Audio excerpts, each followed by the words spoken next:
여러분 안녕하십니까. 온라인 교육기관에서 화행률을 강의하는 이정훈입니다.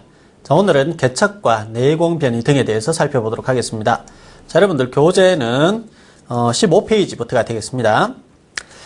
자, 개척의 목적이라고 되어 있는데요. 우리가 개척이라고 하는 것은 여러 가지 목적으로 사용이 됩니다. 첫 번째, 원지방 거동의 관리. 여기서 거동이라는 것은 변형이라고 생각을 하시면 되겠고요.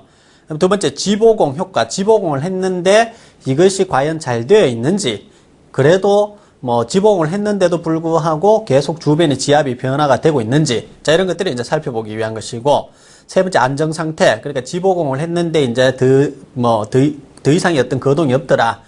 새로운 평형 상태에 도달했더라. 이런 것들을 이제 알아보기 위한 것이고, 네 번째, 건적 구조물의 안전성을 확인한다. 건적 구조물의 안전성을 확인한다. 그 다음에 다섯 번째, 장래의 공사 계획의 자료를 축적하기 위해서 사용 가능하다. 이렇게 되어 있습니다. 그죠? 참고사항으로 제가 한번 개척에 대해서 한번 그림을 한번 그려보았습니다. 자, 잘 보일는지 모르겠는데요. 참고사항이기 때문에. 자, 일단은 이렇게 생각하세요. 우리가 이 부분이 이제 지표고, 그죠?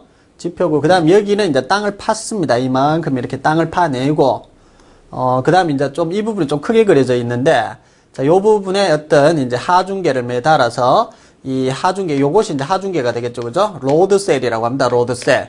그 다음 여기 있는 역시 마찬가지로 이렇게 수평 보 형태로 이렇게 이제 갖다 대고 어떤 힘의 변화를 알아보는 것 중에서 여기에서 이렇게 판말뚝과 이렇게 이제 판말뚝이 이렇게 있고, 그죠? 그 다음에 여기 이제 기초를 이렇게 닦기 위해서 이제 깊게 파낸 거죠. 그죠? 그 다음에 여기에 있는 요 네모를 우리가 변형계다, 스트레인 게이지다, 이렇게 스트레인 게이지다, 이렇게 이야기를 할 수 있겠고, 그 다음 지상에 이제 구조물이 있을 수 있습니다. 그죠? 지상의 구조물에 어떠한 영향을 미치는가, 이 구덩이가. 그러면 이 지상 구조물의 근처에 경사계를 설치할 수 있다. 경사계는 말 그대로 틸트 메타입니다. 틸트 메타. 그 다음에 균열을 또 역시 측정을 할 수 있다. 크랙 게이지라고 합니다. 크랙 게이지. 자, 그 다음에 여기에 이제 이렇게 이제 또 이렇게 구덩이를 파내고 주변의 어떤 지표라고 할까요? 지중.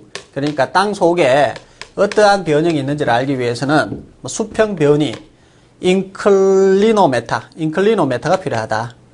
그 다음에 수직 변이는 익스텐션 메타라고 합니다. 그 다음에 요거 지하수죠, 그죠? 지하수. 자, 이 속에 이제 지하수는 얼마만큼 이제 변형이 되었는가를 알기 위해서 수위계가 필요하다, 수위계. 워터 레벨 메타라고 합니다. 워터 레벨 메타. 그 다음에 간극수압계. 피에조 메타라고 합니다. 피에조 메타.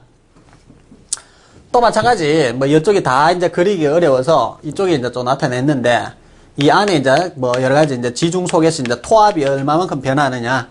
토압계라고 합니다. 토압계.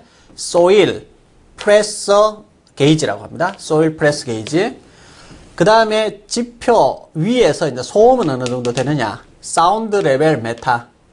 진동은 어느 정도 되느냐. 바이브로 메타 또는 진동 측정기가 사용이 되고. 그 다음에 이 지표면이 치마가 되는지 안 되는지 이 구덩이에 의해서, 그죠? 이만큼 구덩이를 파냈으니까 레벨 이런 것들이 이제 필요합니다. 지표면 치마에서는 레벨이 필요하다는 것이죠.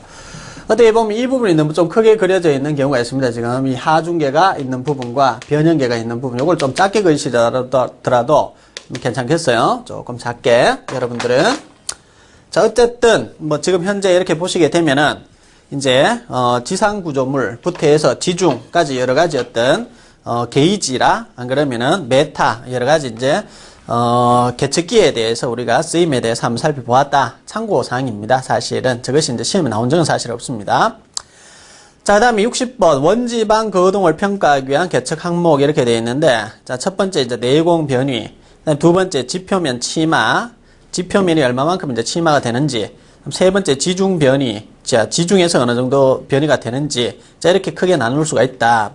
그럼 결국은 저 그림하고 이제, 비슷하게 그림을 그려보면은, 우리가 지표가 이렇게 있을 것이고, 그 다음에 지표에다가 우리가 이렇게, 예를 들어서, 터널을 우리가 뚫을 수 있겠고, 그죠?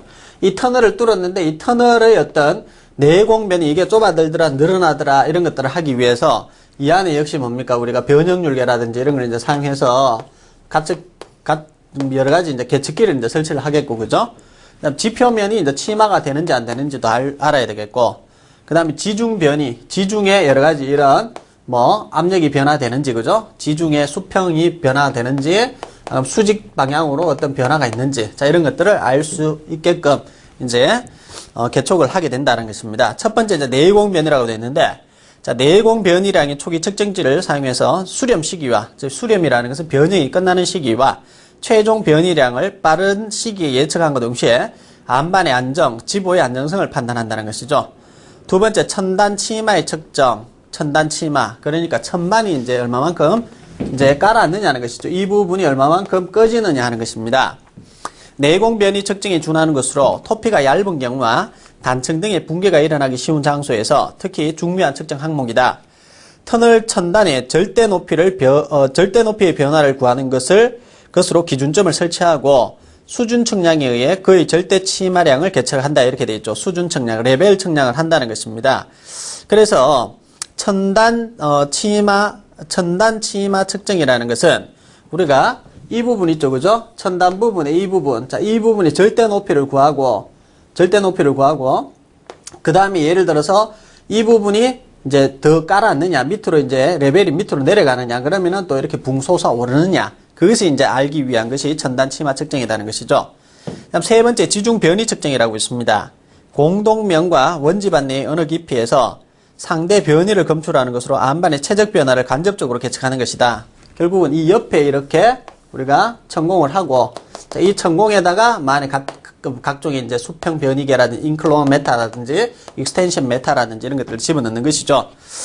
자, 이때 변이는 집안의 물성, 초기 지압, 굴착 단면의 형상, 지보 규모 등에 따라 변하며 계측 결과로부터 원지반의 안정, 느슨해진 영역의 상황, 안반의 부피, 형태의 변화량을 알 수 있다. 특히 공동 근처에 큰 단면이나 파세대가 있을 때는 이 측정이 매우 중요하다라고 되어 있습니다. 자, 그 다음에 61번. 자, 내공 변이 측정 시 측선을 배치할 때 고려해야 할 사항, 내공 변이를 측정한다. 자, 내공 변이를 측정하는 것은 이 터널의 어떤 단면적이 이제 변하느냐, 변하지 않느냐를 하기 위해서 측선을 이렇게 이제 우리가 배치를 하게 됩니다. 선을 배치를 하고 여기는 변형률계라든지 이런 것들을 이제 집어넣게 되겠죠, 그죠? 그럼 이 내일 와가지고 재보니까 이 측선이 좀 줄어들었더라, 늘어났더라. 이것을 이제 재기 위한 것입니다. 첫 번째, 지질 조건. 두 번째, 피복 두께와 지표 경사 상황. 지표 및 지중 인접 구조물의 존재. 터널의 크기 및 형상. 굴착 단면의 분할 방식에 따라서 이 측선 배치할 때 고려를 해줘야 된다는 것이죠. 자, 62번. 내공 변이의 측정 시 데이트 시트에 기록해야 될 사항. 중요한 걸 다 해야 되겠죠. 자, 첫 번째, 계측 위치 및 측선, 그리고 계측 일시 막장과의 이격거리, 내공 변이량과 내공 변이 속도, 16페이지 시공에 관한 특기사항 이런 것들을 적고요. 자, 여기 하나 적어 놓으실 것은 측정자는 필요 없다. 측정자. 그래서 혹시나 문제가 나오면 내공 변이의 측정 시 데이트 시트에 기록해야 될 사항이 아닌 것은 1번 뭐 계측 위치, 2번 계측 일시, 3번 막장과의 이격거리, 4번 계측자 이렇게 나오면은 계측자가 아니라는 이야기입니다. 자, 그 다음, 자, 63페이지가 되겠습니다. 내공 변이 및 천단 치마 측정으로부터 얻을 수 있는 사항, 이렇게 되어 있는데, 자, 내공 변이라고 하는 것은, 예, 이러한 터널의 단면적이 변하는 것이고, 그 다음에 천단 치마 측정이라는 것은 이 레벨을 이 부분에 이제 맞추어 놓고, 이 전체가, 즉, 그러니까 뭐냐면은, 내공 변이가 없이 그대로 그 모양을 그대로 유지하면서 그대로 깔았는지, 아니면 부상되는지 옆으로 움직이는지를 보는 것이 바로 천단 치마 측정이 되겠죠, 그죠? 첫 번째, 안반 안정을 판단할 수 있다. 이러니까 이제 이건 내공 변이든지 안 그러면 천단 치마 측정이든지 전체적으로 다 보면 우리가 주변의 어떤 안반의 안정성을 판단하는 것이 가장 첫 번째 목적이겠죠. 두 번째, 최종 변이량. 그러니까 지금 수렴하고 있는지 안 그러면 발산되어서 계속 늘어나고 있는지 이런 것을 알 수 있을 것이고, 세 번째, 지보 효과. 지보 효과를 확인할 수 있다. 그 다음 네 번째, 시공법을 판정할 수 있다. 그 다음 시공을 마친 구간에 보강을 해야 될지 안 해야 될지. 그 다음에 미시공 구간을 설계, 시공법 변경에 관한 검토. 그 다음 일곱 번째, 2차 복공 콘크리트의 타설 시기에 대한 판단이라든지 안반 분류의 기초 자료로 사용될 수 있다는 것이죠. 쭉쭉 읽고 넘어가야 됩니다. 그죠? 여러분들 이걸 다 암기하시려면 굉장히 힘듭니다. 나중에 이제 2차 공부는 2차 때 또 새로 뭐 거의 한 2분의 1 이상은 새로 공부하실 요령으로 지금 1차 때 일단 1차를 합격하기 위해서는 어떻게 해야 됩니까? 많이 읽어보고 문제를 많이 풀고 그렇게 해야 되겠죠. 다 외운다고 좋은 것은 아닙니다. 어렴풋이 기억에 남더라도 사지선다형이기 때문에 우리가 4개 중에서 하나를 골라낼 수 있는 능력만 키우면 되는 것이죠. 그래서 1차는 항상 그렇습니다. 국가기술 자격시험에서 1차 대비는 폭은 넓게, 깊이는 얕게 하셔야 됩니다. 자, 2차 공부는 어떻게 합니까? 폭은 좁게, 깊이는 깊게. 그렇게 공부를 하셔야 되는 것이죠. 자, 불변의 진리죠. 그죠? 자, 64번. 예, 초기 지압, 1차 지압이라고 되어 있는데, 우리 사실 배웠어요. 그죠? 어디에서? 암성역학에서 배웠습니다. 안반 내부에는 공동을 굴착하기 이전이라도 안반의 자중 또는 지각 변동이나 지역 및 지질 구조 등의 영향에 의하여 응력이 발생하고 있다. 굴착 전에 이 영역을 초기 지압이라고 하고 혹은 1차 지압이라고 한다. 즉 뭐냐 하면은 태고적부터 아주 오랜 옛날부터 어떤 지하 심부의 한 점을 생각하게 되면은 그 점에는 이미 평형 상태에 도달해 있는 상태죠. 그죠? 그 지압, 즉 시그마의 꼴은 감마 H로 나타낼 수 있는 그 지압을 말합니다. 안반 중에 공동이나 터널을 굴착하면 그 주변 안반 내 응력은 변화한다. 이 변화한 응력이 2차 지압이라고 한다. 즉 뭐냐 하면 잠재력 개방이라고 우리가 하게 되는데, 예를 들어서 터널을 뚫었다. 그러면 새로운 평형에 도달하기 위해서 움직이는 것. 자, 그것이 이제 2차 지압이다. 배웠고요. 65번 초기 지압의 측정 방법. 자, 1차 지압이 되겠죠. 그죠? 자, 이것은 종류가 중요하겠습니다. 1번 응력 개방법 또는 응력 해방법이라고도 합니다. 두 번째 응력 재현법 또는 응력 보상법이라고도 하고요. 세 번째 수압파쇄법, 네 번째 AE법이 있다는 것이죠. 자, 여기에 따라서 각각 내용이 이제 나오는 겁니다. 1번 응력 해방법. 초기 지압을 구하려는 안반의 스트레인 게이지. 자, 스트레인 게이지 변형률계죠. 그죠?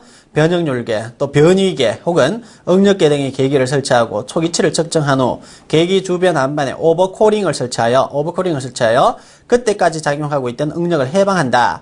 그리고 그때 발생한 안반의 변형률이나 변형 등의 변화량을 측정함으로써 계산에 의해 초기 지압을 조정하는 것이다. 초기 지압을 계산하기 위해 안반의 탄성 계수나 포유성 비를 필요로 한다. 이렇게 되어 있습니다. 그죠? 결국은 무슨 말이냐 하면은 응력 해방법이라고 하는 것은 오버코링을 설치한다. 오버코링을 한다. 이런 말이 되어 있는데, 예를 들어서 안반에 우리가 어떤 천공을 일반적으로 했다. 자, 제1천공이 되겠죠. 그죠? 1천공을 하고, 여기에 따라서 이제 각종 이제 압력계라든지 이런 걸 설치해서 변형률계나 압력계 이런 것들을 설치해서 이제 각종 이제 수치를 잽니다. 재고 나서 바로 옆에 다시 두 번째 천공, 제2천공. 자, 이 천공을 우리는 코링이라고 하죠. 그죠? 오버코링. 자, 이렇게 해서 바로 옆에 천공을 하면서 여기에 원래 응력이 집중됐던 것을 분산을 시키는 거죠. 그죠? 이만큼 되었는데 이쪽으로 다시 이제 분산을 시키면서 그 변화량에 따라서 추정해서 응력을 계산하는 방법이 되겠습니다. 자, 그것에 비해서 2번 응력 재현법, 자, 응력 보상법 또는 플랫잭법이라고 얘기를 하는데요. 자, 지압을 구하려는 안반에 변위계를 설치하고 우선 초기치를 측정한 다음 안반에 드릴링을 하여 지압을 해방하면 안반에는 변이가 발생한다. 천공된 구멍 내에 플랫잭을 삽입하여 압력을 작용시키며 변이를 계측한다. 그리하여 변이가 초기치에 되돌아왔을 때 압력을 구하여 그 값을 초기 지압을 한다. 이렇게 되어 있죠. 그죠? 그래서 응력 재현법은 어떤 그 드릴링을 하고 그 안에 플랫잭을 삽입해서 거기에서 이제 압력을 계속 가하면서 플랫잭 되어 있는데, 구멍을 조금 크게 그려 보겠습니다. 그러니까 예를 들어서 구멍을 이렇게 뚫고